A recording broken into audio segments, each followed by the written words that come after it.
All right, just a quick video here. We're going to talk about a little bit more about catch technique because covering in the slot is becoming very, very important. We just can't keep giving up those 3rd and 5 slants and quick outs to the slot receivers and keeping the offense on the field. Also, slots are becoming dangerous. They're running seam routes, they're running post routes, they're running over routes. They're doing a lot of things to enhance an offense. And now as defenders, we've really got to know how to cover in the slot. So in this example that I've taken from receiver school, it's not a good rep. It's a losing rep for the defensive back, but I'm going to talk to you about why this rep was lost and how you cannot have how you can avoid being in this same situation. So let's just take a look at it real fast, and then now we'll run it back some. First of all, let's just talk about what the receiver is doing, okay? This looks like a medium split. Can't entirely be sure.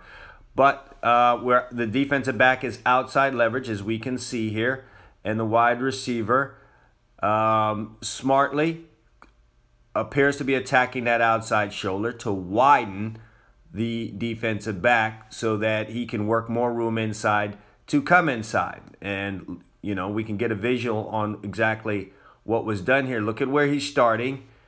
He pushes outside. He gets 1, 2, and 3 shuffles out of this defensive back. So look where he started. Look where the defensive back started. Look where he ended up.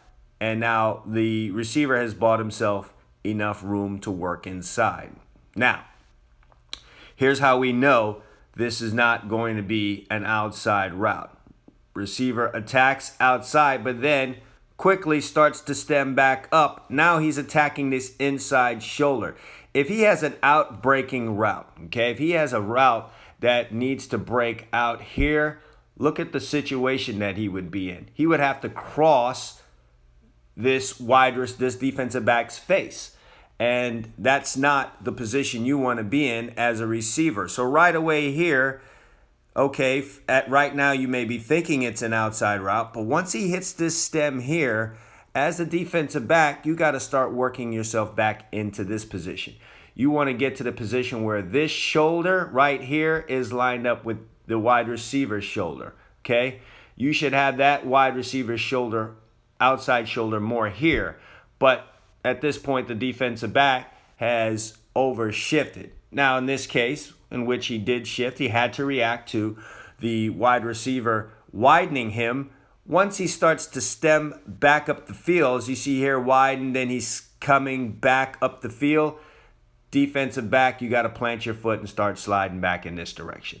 Start working yourself back to the situation where your shoulder, inside shoulder, is lined up with his outside shoulder. Okay, so what happened here was this defensive back stayed out here too long.